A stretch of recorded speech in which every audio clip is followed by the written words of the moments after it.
So, the man that we all call the father of Western philosophy, the absolute genius who, mapped the human soul and basically envisioned the ideal society. Yeah, the guy who cast a shadow over thousands of years of human thought. Right, that guy. He actually never went by his real name. No, he didn't, which is wild. It is, because if you were walking down the dusty, sun-baked streets of ancient Athens and you asked for someone by the name that we all use today, the locals probably wouldn't point you to a library. No, they would probably point you toward the nearest gymnasium. Exactly. Because the foundational architect of abstract reason was essentially walking around using his wrestling nickname. His wrestling nickname, which was the Broad One. The broad one. I mean, it completely dismantles that cold museum quality image we tend to project onto antiquity, right? Oh, totally. We always picture this frail, bearded ascetic locked in an ivory tower surrounded by, like, pristine marble columns. Dispensing tidy little quotes. Right.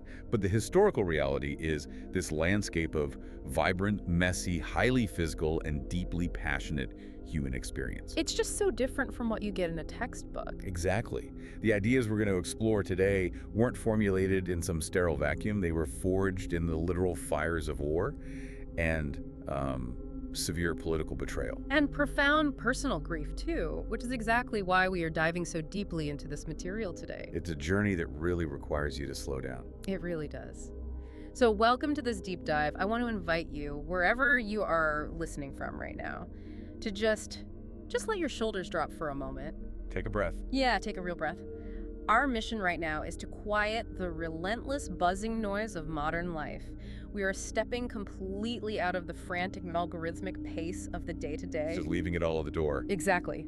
I want you to imagine that we are all sitting together in a quiet, sunlit room, maybe an ancient grove shaded by olive trees. Surrounded by the accumulated wisdom of millennia. Right. And our goal today is to explore the foundational frameworks of this incredibly broad-shouldered thinker, Plato.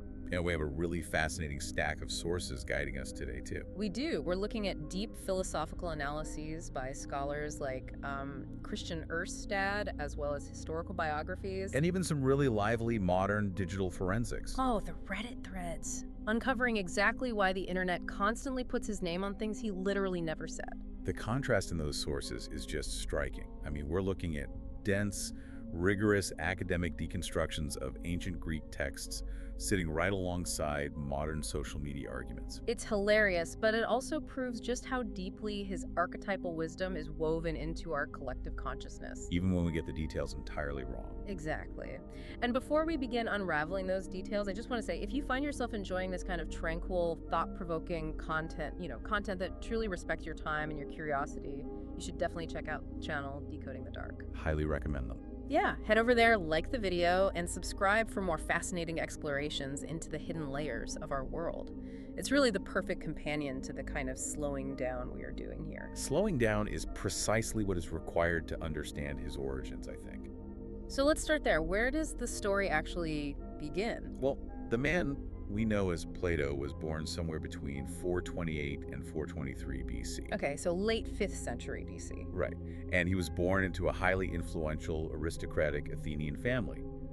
Through his mother, Perictione, he was a direct descendant of Solon. Solon the lawmaker. The very same. Yeah. Solon was a legendary statesman, the guy basically credited with laying the foundations of Athenian democracy centuries earlier. Wow. So he was born into the absolute upper echelon of society. Oh, the 1% of the 1%.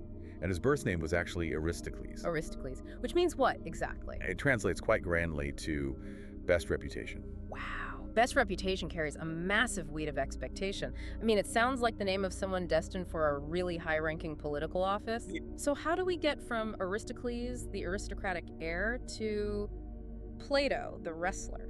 Well, the ancient biographer Diogenes Laertius tells us that Plato, which literally translates to broad, was a nickname given to him by his wrestling coach. His wrestling coach. Do we know who that was? Yeah, a guy named Ariston of Argos. And the sources debate whether the nickname referred to his robust, broad-shouldered physique or perhaps a remarkably broad forehead. I love that it might just mean he had a giant head. Right.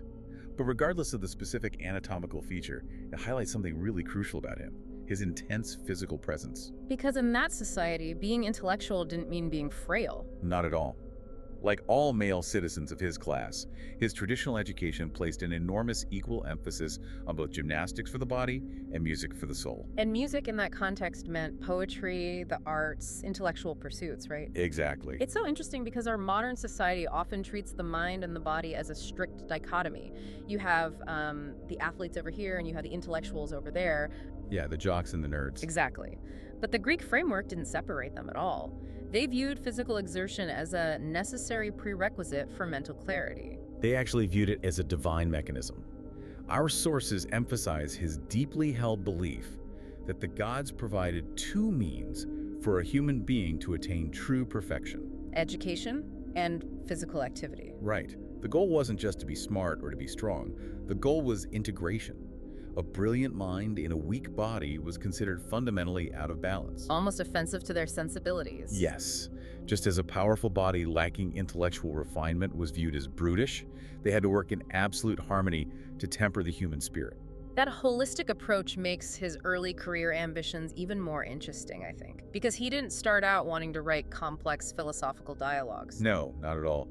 His first real passion was the arts. He was writing what? Poetry? Yeah, he was writing dithyrambs, lyric poems, and even tragedies. He fully intended to become a dramatist and a poet. I can just picture this broad-shouldered aristocrat writing tragic plays. But the cultural context for that ambition is vital. In Athens, tragedy wasn't just weekend entertainment. It was the primary vehicle for moral and civic education. The playwrights were basically the thought leaders of the era. Exactly. So his desire to write poetry was entirely in keeping with an aristocratic young man wanting to shape the culture of his city. But something derailed that. Something massive. The tradition holds that this entire trajectory shattered the moment he met Socrates. Meeting Socrates must have been, it must have been like getting hit by lightning. It was. Upon hearing Socrates speak and just methodically dismantle the assumptions of everyone around him, the young Aristocles went home and literally threw his poetry into the fire. Wow. Burning your own life's work is an incredibly dramatic, almost violent act of rebirth. It really is. It suggests that he realized poetry, with all its reliance on emotional manipulation and beautiful illusions, was just fundamentally inadequate for capturing actual truth. It was too much of a shadow on the wall, so to speak. Right. But we also have to look at the darker backdrop of his youth, because this intellectual awakening isn't happening in peacetime.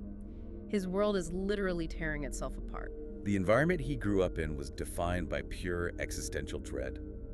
His entire youth coincided with the Peloponnesian War. Which was Athens versus Sparta. Yes, a devastating decades-long conflict that ultimately brought Athens to its knees, culminating in a crushing defeat in 404 BC. The psychological toll of watching your supposedly invincible enlightened empire just crumble, it cannot be overstated. And it wasn't just a distant political event for him either, it was personal. His own family was involved, right? Deeply involved. His own brothers, Glaucon and Adimantus, actually fought in the brutal Battle of Megara. So he is intimately connected to the bloodshed. And then the political aftermath of that defeat seems to be the real catalyst for his complete disillusionment with the very idea of public service. Well, absolutely. Because following the defeat, the Spartan victors dismantled the Athenian democracy and installed a pro-Spartan oligarchy. A puppet government. Exactly. A regime that very quickly became known as the 30 Tyrants. And this is where the historical reality becomes agonizingly personal for him. Because his family was part of it? Yes. Two of the leading members of this brutal, murderous regime were his own relatives. His mother's cousin Creus and her brother Charmides. Imagine the cognitive dissonance there. You are raised to believe your family represents the best reputation, the noble legacy of Solon the lawmaker. Right. And suddenly, your own flesh and blood are operating a literal tyrannical death squad in your city. According to the seventh letter, which is a document scholars heavily scrutinize, but generally accept as reflecting his genuine feelings, the young Aristocles was actually invited by his relatives to join this new administration. They wanted him in the cartel, basically. Basically, yeah. And he initially harbored hopes that they would lead the city out of the post-war chaos and into a just way of life. He wanted to believe in them. He did. But instead, he watched in absolute horror as they committed unspeakable atrocities. Executing citizens just to confiscate their wealth, settling personal vendettas with absolute impunity. It's horrifying. And the ultimate breaking point seems to involve Socrates again. Yes, Huh. the tyrants didn't just want to kill their enemies. They wanted to implicate the most respected men in the city in their crimes to, spread the guilt around. So they tried to make Socrates an accomplice. They ordered Socrates to arrest an innocent man, Leon of Salamis, for summary execution. And Socrates refused. He demonstrated an incredibly rare brand of moral courage. He simply refused and went home, fully aware that this act of defiance could easily cost him his own life. He just walked away. Yeah. Now, the oligarchy fell before they could actually punish him, but the damage to the young philosopher's worldview was already done. He saw that political power inevitably corrupts, even among his own kin. But you would think the fall of the tyrants and the restoration of the democracy would restore his faith in the system, right? The bad guys are gone. You would think that. Hmm. But the restored democracy is what ultimately killed Socrates. Oh, right, because they put him on trial. The democracy put Socrates on trial for impiety and corrupting the youth, which were essentially just trumped-up charges rooted in political paranoia. They executed the man whom his student considered the wisest and most just of all living beings. Exactly. Watching both the oligarchy of his relatives and then the supposedly enlightened democracy murder the exact same just man that solidified his total alienation from Athenian politics. He realized the entire system was just a diseased structure, so instead of trying to fix the city's politics from the inside, he leaves. He bails. He travels the Mediterranean, studying mathematics, science, and religion, and then he returns to Athens to build something entirely new. The academy. Yes, he founds the academy in a grove of olive trees, just outside the city walls. It was a conscious retreat, right? From the chaos of the public assembly into this sanctuary of rigorous, sustained thought. And the academy is widely considered the Western world's first institution of higher education. But it wasn't just a place to learn geometry. Right, it was an incubator. An incubator for a new kind of human being. He believed that before you could ever hope to fix a broken state, you first had to understand and fix the broken, chaotic human soul. Which brings us perfectly to the profound psychological frameworks he developed within those walls. Because he takes the concept of violent physical combat from his wrestling days and the chaotic political combat of the city, and he turns the lens completely inward. He proposes that the human mind is essentially a battlefield. That's such a striking image. We find this deeply explored in texts like the Republic of the Phaedrus. Right? He posits a tripartite division of the soul. He completely rejects the idea that a person is just a single, unified consciousness. No unified self. No. Instead, he argues that our internal life is a composite of three distinct, often wildly conflicting drives. Let's pull apart this anatomy of the soul, because the terminology here is really vital. It explains so much of our own daily cognitive dissonance. What's the highest element? The highest element is the logistikon, the rational soul. Logistikon. This is the part of us that seeks logic, truth, knowledge, and eternal realities. It is the calculating philosophical part of the mind. And what's below that? Below that is the thumos, the spirited soul. Spirited, like emotional. Well, it isn't just generic emotion. It's a very specific kind of drive. It seeks honor, pride, courage, and civic duty. It is the part of you that feels righteous indignation when you witness an injustice. Okay, so the logistikon wants to figure out what the truth is, and the thumos wants to fight for what is honorable. Exactly. But then there's the third part, which seems to be the source of basically most of human misery. Well, without a doubt, the epithumia, the appetitive self. This is the largest and most volatile part of our nature. It is fueled by basic, earthly desires, physical satisfaction, hunger, thirst, the accumulation of wealth, and raw, erotic pleasure. It doesn't care about logic or honor at all, does it? It only cares about immediate gratification. And he doesn't just leave these as dry clinical terms on a page. To explain how these three forces interact, he gives us one of the most breathtakingly vivid psychological models ever written. The chariot allegory from the Phaedrus. Yes, he asks us to visualize the soul not as a static object, but as a winged chariot in motion. The imagery is incredibly deliberate here. The charioteer represents the logistikon, the guiding intellect.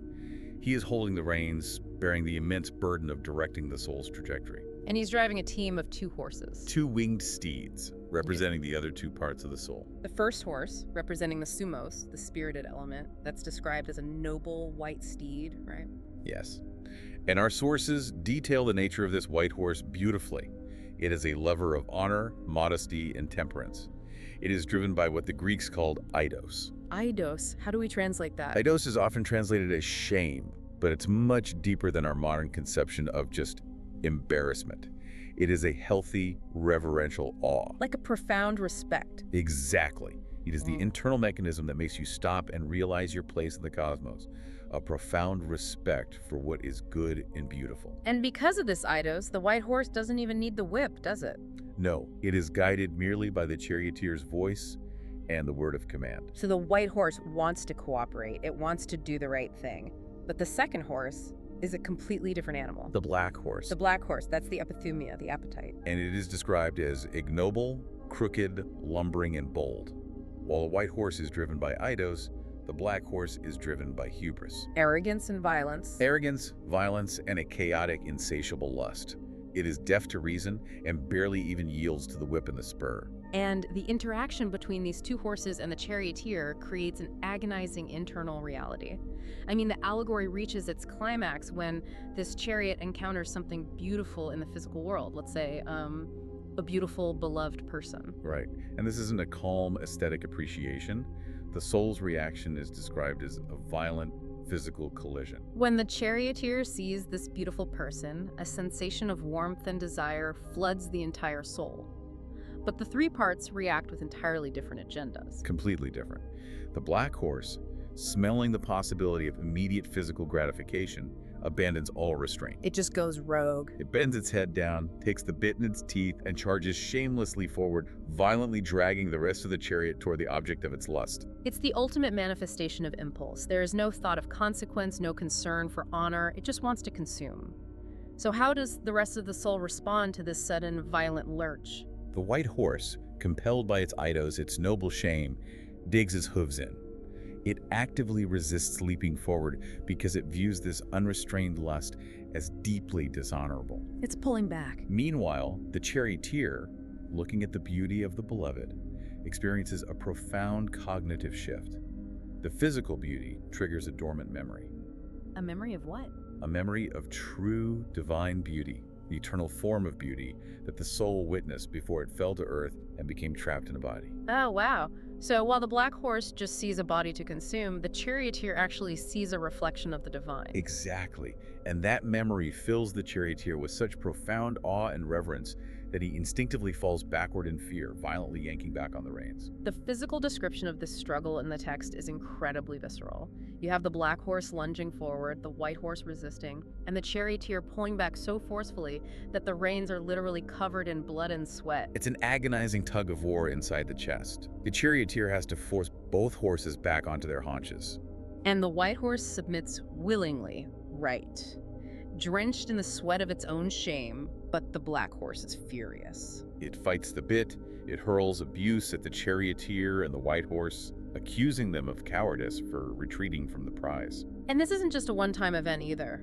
The text makes it clear that this violent approach and painful retreat happens over and over again. It is a grueling process of behavioral conditioning. The black horse keeps trying to charge, and the charioteer has to keep ripping the reins back, tearing the black horse's mouth, until it finally learns to associate the sight of the beloved with pain rather than gratification. That is the literal mechanism of taming the appetite. Yes. Finally, after repeated, forceful correction, the black horse ceases its hubris. Its spirit is broken, in a sense. So what happens when it sees the beloved again? It doesn't charge. It practically dies of fright, remembering the pain of the bit. And it is only in this moment, when the chaotic appetite is fully subdued, that all three parts of the soul are in agreement. They can finally approach the beloved together. But not with wild, destructive lust. With harmonious reverence and awe. You know, we often look at modern psychology and think we invented the concept of internal conflict, but it is almost impossible to look at the chariot allegory and not draw a direct line to Sigmund Freud's model of the psyche. Oh, the parallels are striking. You have the id, the primal pleasure-seeking drive, which maps perfectly to the black horse. You have the superego, the moralizing, honor-bound conscience, which is the white horse. And you have the ego, the conscious self, trying to navigate reality, holding the reins. The structural similarity is undeniable, but the prescribed function of the charioteer is fundamentally different from Freud's ego. Really? How so? Well, Freud viewed the ego primarily as a mediator. Its job is to negotiate a compromise, to allow the aid just enough release so it doesn't destroy the psyche, while placating the superego so we don't become paralyzed by guilt. So Freud's ego is like a middle manager trying to prevent a total mental breakdown. Exactly. But that distinction highlights the absolute rigor of ancient Greek philosophy. The charioteer is not negotiating. There is no compromise with the black horse. None whatsoever. It is a strict, unyielding hierarchy. The logisticon must exercise absolute dictatorial rule over the epithumia. So the tragedy of the human condition, the very definition of a foolish or unjust life, is allowing the black horse to dictate the direction of the chariot. If you allow your appetites to lead, whether that's an obsession with food, wealth, status, or sex, you lose your wings. You lose your wings because your eyes are constantly cast downward, Right. looking at the dirt, grazing on material pleasures, rather than looking upward at the sky toward eternal truths. The entire philosophical project is to grow those wings back, to soar upward and behold justice, temperance, and true knowledge. And that soaring is only aerodynamically possible when reason holds the reins in a vice grip and the appetites are forced into total submission. That's the only way the chariot flies. This internal mastery sets the stage for how we interact with the external world. We've tamed the black horse, we've harnessed the white horse, and the charioteer is in control. But what happens when that perfectly tuned, reverent soul actually attempts to connect with another human being? How do we take that tamed energy and translate it into what we call love? Exactly. Because he provides a very specific and highly controversial roadmap for this upward journey. The transition from the internal architecture of the soul to the external dynamics of interpersonal relationships is where his philosophy becomes incredibly practical. But before we explore how he defines the ascent of love, let's take a moment to reset the auditory space. I think that's a great idea. As we take a breath and transition from the violent tug-of-war within the soul to the complex ladder of how we love others, this is a perfect time to remind you to explore decoding the dark. Yes, absolutely. If you are finding this deep dive relaxing, and if it's providing you with the kind of intellectual clarity you've been looking for, please go like their video and hit subscribe. Your support is the engine that allows these deep explorations to continue. So moving from the chariot to the concept of eros, or romantic passionate love, to understand his framework, we have to examine the symposium. The symposium, that's a famous one. What's the setting there? This text is essentially the transcript of an ancient Athenian dinner party. The intellectual elite of the city are gathered, they are drinking, and they decide to pass the evening by taking turns delivering speeches in praise of love.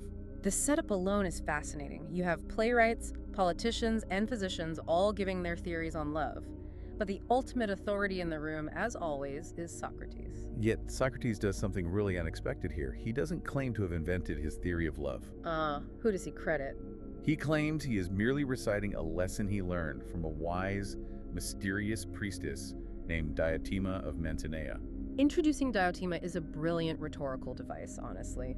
It elevates the concept of love from a mere philosophical argument to a matter of divine revelation. And Diotima presents a framework that has become famous as the Scala Amoris, the ladder of love. A ladder of love? Yes, she fundamentally rejects the idea that the ultimate goal of love is simply finding another human being to complete you. She argues that love is an energy, a vehicle. It is a ladder we are meant to climb to achieve a higher state of cognitive and spiritual awareness.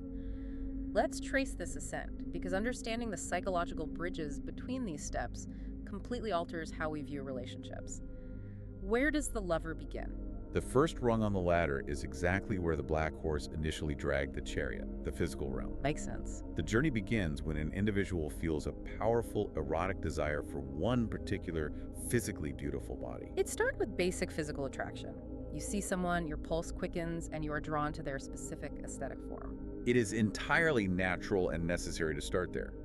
But the crucial mechanism of the ladder is that you cannot remain there. You have to keep climbing. The lover must abstract their understanding. Moving to the second rung, the lover realizes that the physical beauty of that one body is actually functionally identical to the physical beauty of all other beautiful bodies. The psychological shift there is profound. You're moving from the specific to the universal. You realize that the symmetry, the vitality, the grace you admire in your partner also exists in others. You are no longer obsessed with just their unique flesh. You become a lover of physical beauty as a general concept. And that realization dilutes the obsessive, jealous concentration on a single form. Exactly. And because that physical obsession lessens, the lover is free to take the massive leap to the third rung, recognizing the beauty of the mind and the soul. This is where we move past the flesh entirely.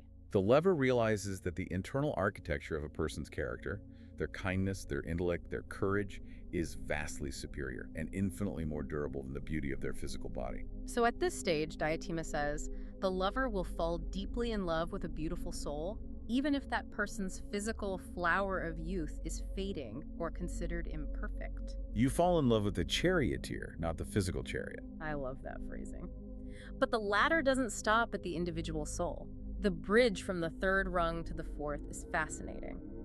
How do we go from loving a good person to loving concepts? The transition relies on causality. If you love a beautiful, virtuous soul, you inevitably begin to care about the environment that nurtures and protects that soul. So this moves the lover to the fourth rung. Yes. Recognizing the beauty in public institutions, in just laws, and in noble customs. Because you realize that a corrupt society will destroy a beautiful soul. So to love the person truly, you must love the structures that allow them to flourish. You fall in love with justice itself. Precisely. You see that the beauty of a just law is greater than the beauty of a single person, because the law protects thousands of people. And from there, the lover ascends to the fifth rung, the vast sea of the sciences and knowledge. You fall in love with the sheer, boundless pursuit of understanding how the universe operates. you're continually widening the lens. From one body to all bodies to one soul to the laws of society to the laws of the universe. Which leads us to the top of the ladder. The final, breathtaking step. The lover reaches a state of sudden enlightenment and beholds the ultimate form of beauty itself. And this isn't just a really pretty object, right? No, this isn't a beautiful object or a beautiful thought. It is beauty absolute, pure, simple, and everlasting. It is not beautiful in one context and ugly in another. It does not grow and it does not decay. It is the eternal divine truth of what beauty is, from which all other beautiful things borrow their nature. It is a staggering intellectual ascent. The idea that the initial spark of physical lust can be refined step by step until you are contemplating the divine architecture of reality is just beautiful. It really is. But when you look at the mechanics of this ladder, a very dark clinical question emerges. The question of what happens to the people we leave on the lower rungs. Yeah, exactly.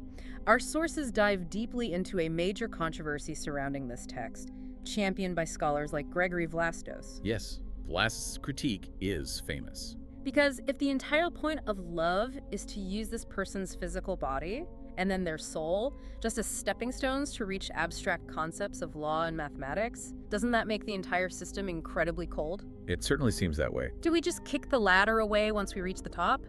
It implies that human beings are ultimately disposable tools for our own philosophical enlightenment. And Vlastos articulated that exact critique. He argued that Platonic love is not ultimately about personal love for individuals, but a love for impersonal objects and abstract properties. So the person is just a means to an end. In this interpretation, the individual person is essentially a deficient, temporary substitute for the eternal forms. And once you reach the forms, you have no more need for the deficient substitute. Which paints a rather bleak picture of his actual relationships. It suggests that as soon as he truly understood the form of beauty, he essentially discarded his love for his friends, his family, and even Socrates. But our sources highlight a really powerful counterargument from the scholar Christian Erstad, who fundamentally challenges this cold interpretation. What does Erstad argue? Erstad closely examines the text and points out a crucial nuance. Diotima never explicitly states that the previous individual is abandoned as the lover climbs the ladder. Oh, okay, so what is the psychological mechanism when you move from step 1 to step 2? If you don't abandon the person, what actually changes? Diotima says that as the lover realizes the beauty of all bodies, the violent obsession with the first individual's physical form will grow less intense. It will strike the lover as a small matter. A small matter. Yes.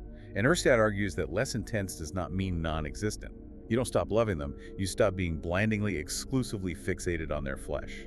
By breaking the fever of raw physical lust, you actually clear your vision to see the rest of them. That is the core of Erstad's defense. He suggests that when the lover frees themselves from obsessive, exhausting thoughts about the beloved's body, when the black horse is finally brought to heel, the lover becomes fully receptive to the vast, hidden depths of the individual's mind and soul. So the love doesn't become colder at all, it becomes multidimensional. It becomes richer, more inclusive, and infinitely more stable.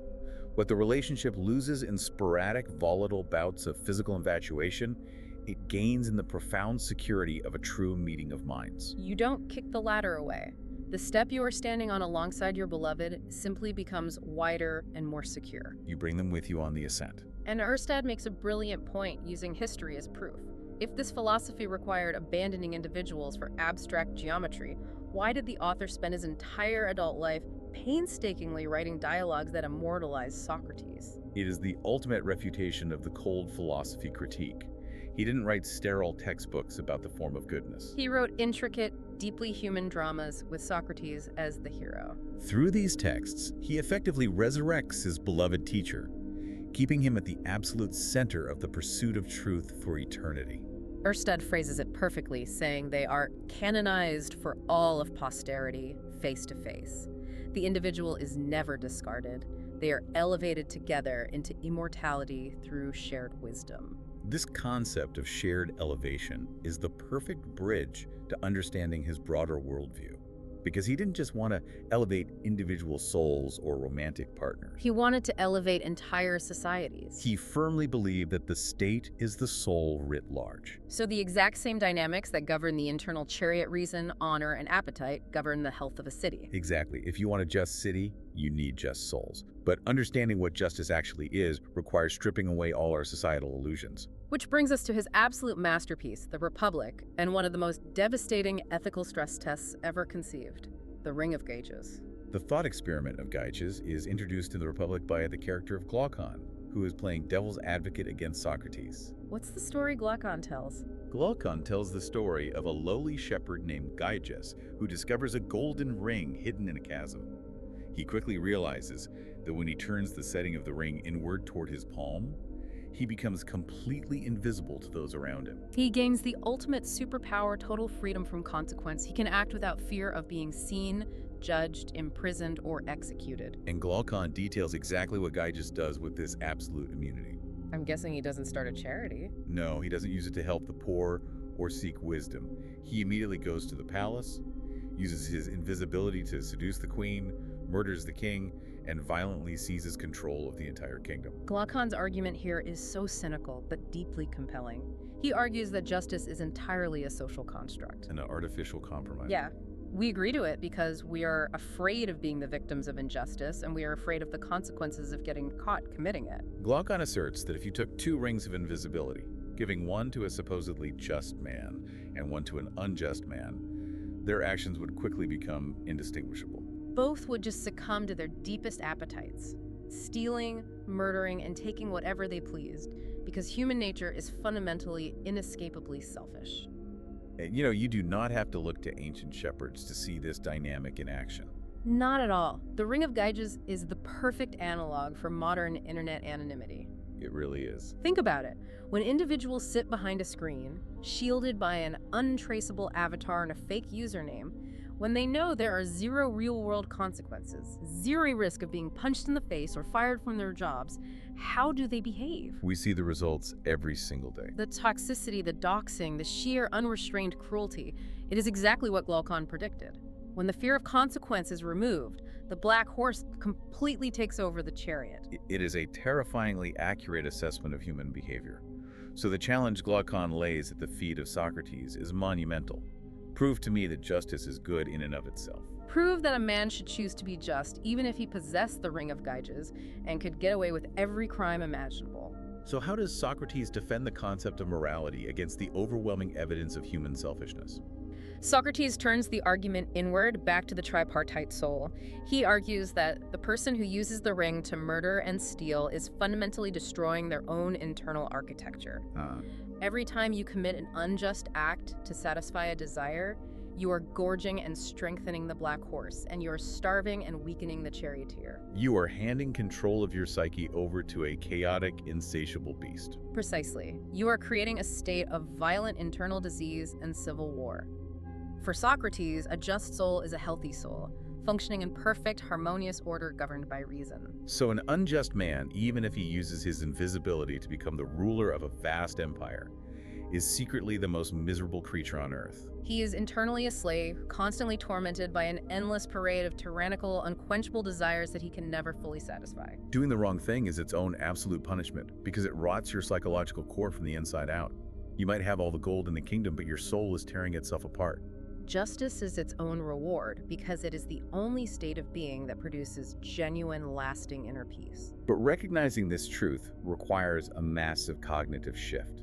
It requires realizing that the material rewards of injustice, wealth, power, physical pleasure, are essentially worthless solutions compared to the health of the soul. And to illustrate the agonizing difficulty of making that cognitive shift, of waking up from the illusions that society feeds us, he provides what is arguably the most famous and influential philosophical metaphor in the history of human thought. The allegory of the cave. The allegory of the cave.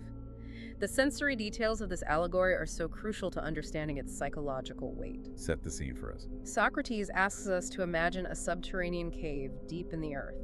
Inside this cavern is a group of prisoners who have been there since childhood. And they're not just locked in, right? No, they're physically chained by their necks and their legs, completely immobilized. They can only stare straight ahead at the blank stone wall at the back of the cave. The absolute restriction of movement is key here.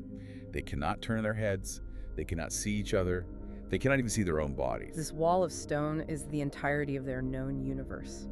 Behind them, higher up the slope of the cave, a large fire is burning. And between the fire and the chained prisoners, there is a raised walkway with a low wall, similar to a puppet theater screen. And people walk along this path carrying objects. People walk along this raised path carrying various objects, statues of animals, tools, figures of men carved from wood and stone. And the light from the fire catches these objects and projects their shadows onto the blank wall that the prisoners are forced to stare at. Because these prisoners have never seen anything else from the moment of their birth, they naturally believe that these dancing two-dimensional shadows are absolute reality. They give them names, they study their patterns, they debate their meanings.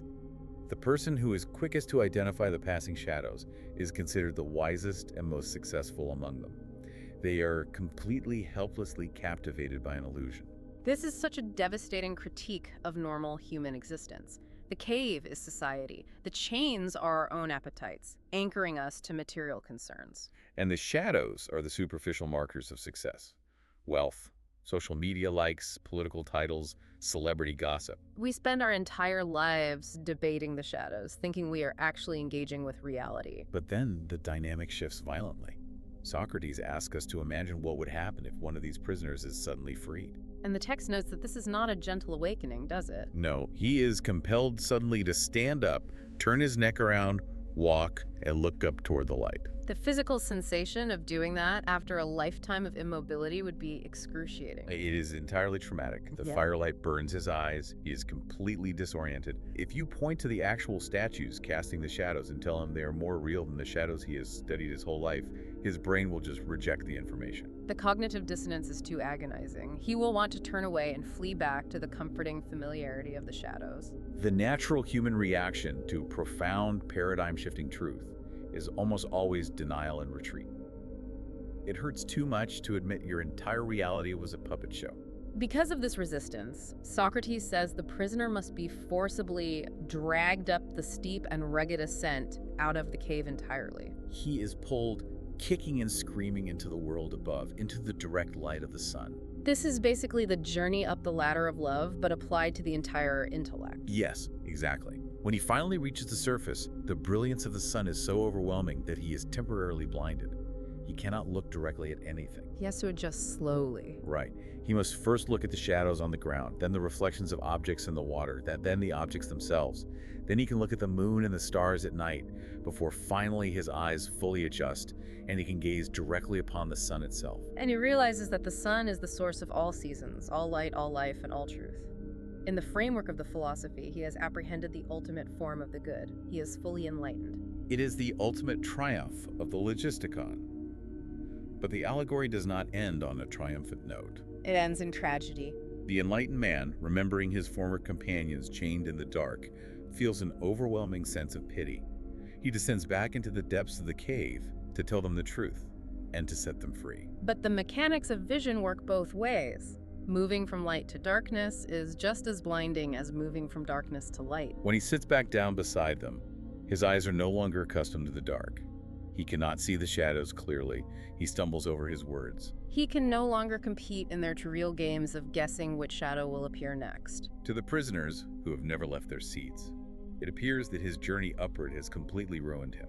He has lost his mind and his sight. They see enlightenment as a crippling disability. And when he tries to explain the outside world, when he tells them that their entire reality is an illusion cast by a fire and attempts to unchain them to drag them upward, they react with absolute hostility. Socrates delivers this chilling conclusion. If they could somehow get their hands on the man who is trying to free them, they would kill him. Which brings the entire philosophy crashing back into painful historical reality. He would kill him, which is exactly what the people of Athens did to Socrates. He came into the caves, he told them their shadows of wealth and political power were illusions, and they handed him a cup of hemlock. The allegory of the cave is an elegant, devastating memorial to his teacher, but it also serves as a profound warning about the inherent dangers of political leadership. If the masses are permanently chained to the shadows, if they are entirely governed by the black horse, chasing after fleeting appetites and reacting violently to truth, how can a democratic society possibly survive? It calls into question the very foundation of how we select our leaders. If the people voting are just guessing at shadows, they will inevitably elect the person who makes the best shadow puppets, not the person who understands the sun. To explain the specific mechanics of how this democratic failure occurs, he offers another powerful, highly detailed metaphor in the Republic, the ship of fools. And the maritime metaphor is perfect for an Athenian audience whose entire empire was built on naval supremacy. Let's map out the crew of this doomed vessel. Imagine a massive ship of state. The owner of the ship, the captain, represents the demos, the general populace. And the captain is physically larger and stronger than anyone else on board, but he has fatal flaws. He is somewhat deaf, he is severely nearsighted, and his knowledge of seafaring is practically non-existent. The people possess the raw power to move the ship, but they're fundamentally ignorant of how to navigate reality. They are easily confused and lack long-term vision. Surrounding this nearsighted captain is the crew of sailors, who represent the politicians and demagogues. These sailors are constantly quarreling and mutinying against one another, all vying for control of the helm. And the defining characteristic of these sailors is that none of them have actually studied the art of navigation, and in fact they loudly claim that navigation cannot even be taught. They believe that ruling is just a matter of charisma and force, not a matter of rigorous intellectual study. So how do these ignorant politicians take control from the powerful but blind captain? They use manipulation and the appeasement of appetites. They crowd around the captain, begging him to hand over the helm. If he favors a rival faction, they will gladly murder their rivals or throw them overboard. They completely immobilize the noble captain by plying him with drugs, heavy wine, and endless feasting. They drug the populace with bread and circuses. They keep the people distracted with mindless entertainment and the satisfaction of base desires so they can steal the wheel. And once they take command, they simply loot the ship's stores. They sail the vessel aimlessly, drinking and feasting, praising anyone who helped them trick the captain as a master seaman and a true leader, while condemning anyone who opposes them as useless. They have no concept of where they're going. They only care about enjoying the spoils of power in the present moment. It is a terrifyingly accurate description of political corruption that transcends centuries. You have factions fighting for the real just so they can raid the pantry while the ship drifts blindly.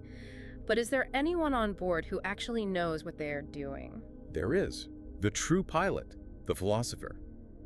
This individual is the only person on the ship who understands that to sail safely, you must pay attention to the seasons, the sky, the stars, and the winds. He is the one who has climbed out of the cave and understands the eternal laws of nature. The one person with a map and a compass. But how is the true pilot treated by the mutinous crew? He is utterly despised. Because he's staring up at the stars, studying the heavens instead of fighting for the helm or flattering the drunken captain, the crew dismisses him entirely. They call him a useless stargazer, an idle prattler who contributes nothing to the immediate feasting and looting. They ignore his warnings, and the ship inevitably heads straight for the rocks. Because the politicians are too busy robbing the ship, and the true pilot refuses to engage in their dirty, violent political games. This dynamic led him to formulate his most famous and perhaps most controversial political conclusion. The state will never be free from its miseries until philosophers become kings, or until those who are currently kings learn to truly and adequately philosophize. Political power and supreme philosophical wisdom must be united in the same person. Reason must rule the state with the same absolute authority that the charioteer rules the soul. But the paradox is that the true philosopher, the one who has seen the sun, has no desire to rule. They don't want to go back into the dark cave and deal with the screaming politicians. Which is why he issues a very stark, very heavy warning to those who possess wisdom but refuse to participate in the messy reality of governance. He states that the heaviest penalty for declining to rule is to be ruled by someone inferior to yourself. If the true pilot stubbornly refuses to take the helm, they cannot complain when the drunken sailors sink the ship. That is a profound call to civic responsibility that resonates loudly today. The intellectual depth of these frameworks, the violent struggle of the chariot, the agonizing climb out of the cave, the tragic trajectory of the ship of state, it is so monumentally influential that he has become more than just a historical figure. He has become an archetype, the ultimate avatar of profound ancient wisdom. And because he occupies that archetypal space in our cultural imagination, a fascinating and somewhat hilarious phenomenon has occurred over the last 2 millennia. We have collectively started putting his name on incredibly popular, profound-sounding quotes that he never actually said. The textual authenticity of his corpus is a massive field of academic study. But when you move away from the academy and look at modern digital culture, as the Reddit sources in our stack highlight, you see a rampant trend of historical misattribution. If you scroll through any social media feed or look at the inspirational posters hanging in corporate offices, you will find endless maxims confidently attributed to him. And the digital detective work people have done in these forums to trace the true origins of these quotes is just incredible. It's essentially a 2,400-year-old game of telephone. Let's deconstruct some of the most famous internet fakes. Let's begin with one that is ubiquitous and directly relates to the profound themes we just discussed regarding enlightenment and ignorance. We can easily forgive a child who is afraid of the dark. The real tragedy of life is when men are afraid of the light. I guarantee almost everyone listening has seen that quote. And honestly, it sounds exactly like something he would write. It maps perfectly onto the allegory of the cave. The prisoners in the cave are adults who are terrified of the light of the sun. They violently prefer the comforting Society assumes he said it. It captures the emotional essence of his philosophy beautifully, but philologically it is completely spurious. Those exact words appear nowhere in his translated dialogues. So where does it come from? The investigative trail actually leads forward in time to the Roman Stoic philosopher Seneca. Seneca was paraphrasing an even earlier Roman poet, Lucretius, who wrote around 50 BC. Oh, Lucretius. Yeah. Lucretius wrote a line translating roughly to, "We are as much afraid in the light as children in the dark." Somehow, over the intervening centuries, that poetic observation was twisted, inverted, modernized, and firmly slapped onto a bust of the broad-shouldered Athenian. A paraphrase of a Roman paraphrase, masquerading as ancient Greek wisdom. It shows how much we crave a definitive ancient voice to validate our modern sentiments. Okay, what about this one, which carries immense gravitas? Only the dead have seen the end of war. This specific phrase is incredibly famous, largely because it was utilized by General Douglas MacArthur in a highly publicized 1962 farewell address at West Point. And it was later featured prominently in the opening screens of the blockbuster movie Black Hawk Down. It sounds appropriately ancient and weary, but again, it is completely absent from classical Greek texts. It's amazing how a military speech and a Hollywood movie can permanently cement a fake quote into the global consciousness. Where did it actually come from? The earliest known origin for that exact phrasing is actually from the philosopher George Santayana, writing in his book Soliloquies in England and later Soliloquies, published in 1922. So we took a post-World War I reflection and backdated it 2,300 years to lend it the weight of antiquity. That is quite the chronological leap. Yeah. Here's another one that is constantly shared online, usually over a picture of a sunset or a serene landscape. 8. Be kind, for everyone you meet is fighting a hard battle.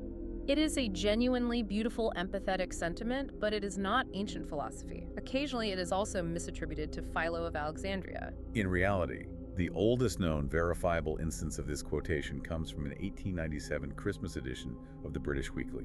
A Christmas edition. Yeah. It was written by a Scottish Presbyterian preacher named Ian McLaren, whose real name was Reverend John Watson. His original phrasing was, "Be pitiful, for every man is fighting a hard battle." So we took a 19th century Scottish preacher's Christmas sermon, smoothed out the language, and credited the founder of the Academy.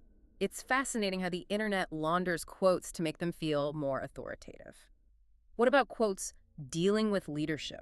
I always see this one. The measure of a man is what he does with power. In this case, the quote actually is ancient and it is Greek. We just have the wrong Greek. Wrong guy. The sentiment is historically attributed to Pittacus of Mytilene, a military general who lived a full century earlier. What makes this misattribution ironic is that Pittacus is actually referenced in the dialogues as one of the 7 sages of Greece, but the author never claimed that specific quote as his own original thought. The layers of irony there are fantastic. All right, one more. Heavily circulated among business leaders and networking gurus.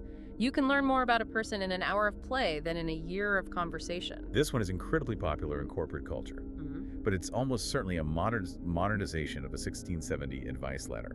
An author named Richard Lingard wrote a small booklet of advice for a young gentleman leaving university. Lingard wrote, "If you would read a man's disposition, see him game. You will then learn more of him in 1 hour than in 7 years' conversation." We are literally quoting a 17th century advice pamphlet about watching people gamble and confidently attributing it to the man who theorized the eternal form of the good. It's hilarious, but it also raises a deeper psychological question. Why do we do this? Why does society collectively feel the need to project all of these completely disparate sentiments onto this one specific historical figure? It speaks volumes about the enduring gravitational pull of his legacy.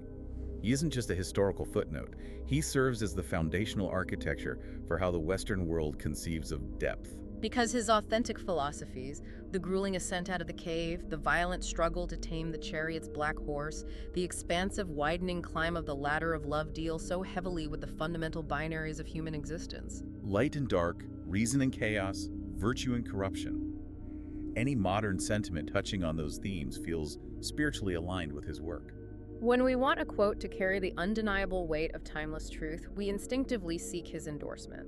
Assigning a thought to him grants it instant, unquestionable gravitas, bypassing our critical filters, even if it requires a blatant historical fabrication. But the irony is that accepting a fake quote because it sounds nice on a poster is exactly the kind of unexamined, shadow-gazing behavior he warned against. His actual frameworks demand that we do the rigorous, painful work of examining reality rather than passively absorbing comfortable illusions. Which brings us perfectly to the end of our journey today. Let's just summarize the incredible expansive ground we've covered, drawing all these complex threads together. We began by dismantling the marble statue. We uncovered Aristocles, the broad-shouldered wrestler whose early dreams of poetic glory were literally burned to ash by the brilliant, piercing logic of Socrates. We saw how the immense trauma of his youth, the devastating war, the horrific betrayal of his relatives who became murderous tyrants, and the ultimate tragedy of a democracy executing his mentor did not lead him to despair. Instead, it drove him to step away from the corrupted political assembly to build the academy, creating a sanctuary to study the mechanics of the soul. Within that sanctuary, he gave us the timeless image of the chariot. He exposed the violent, exhausting civil war raging inside our own chests, the endless struggle of the rational charioteer trying to harness the noble, honorable white horse, while brutally bringing the chaotic, lustful, hubristic black horse to heel. He showed us that true mastery is not found in compromise, but in the absolute rule of reason over appetite. And from that point of internal mastery, he built the ladder of love, demonstrating how the initial chaotic spark of physical infatuation can be refined and elevated. Moving from the appreciation of a single body, to the enduring love of a beautiful soul, to the reverence for just institutions, and ultimately arriving at the contemplation of eternal divine beauty itself. All without ever abandoning the individual, but rather elevating them alongside us into immortality. And finally, he expanded this internal architecture to encompass all of society.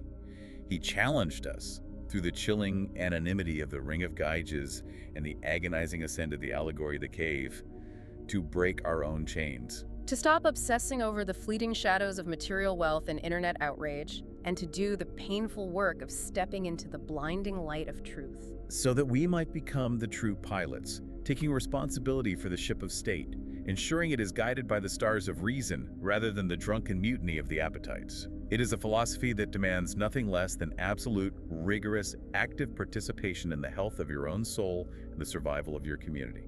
It is a blueprint for living a truly examined life. Thank you so much for joining us on this deep, relaxing journey through the foundations of human thought. Before we part ways, we want to give one final massive shout out to the channel Decoding the Dark. Yes, Why? thank you to them. Their content is incredibly aligned with the kind of deep thinking we value here, so make sure you head over, like their video, and subscribe. Your ongoing support is what makes these deep dives possible. And as we close this auditory space, I want to leave you with one final, lingering question to ponder as you transition back into the noise of your day. The entire structure of his philosophy rests on the belief that true justice and inner peace can only be achieved if our messy, volatile human appetites are strictly, unyieldingly ruled by cold, calculating reason. The black horse must be broken. But if we completely tame that wild, passionate beast within us, if we entirely suppress the raw, unrestrained drive of the epithumia, do we risk extinguishing the very spark of brilliant chaos that makes human art, romantic passion, and life itself so beautifully unpredictable? That is a tension to truly sit with. Is perfection worth the loss of our wildness? Let that thought linger in the quiet. From our tranquil library to wherever you are listening in the world, thank you for taking the time to slow down and explore with us. Take care of yourselves, govern your chariots well, and keep seeking the light. Goodbye.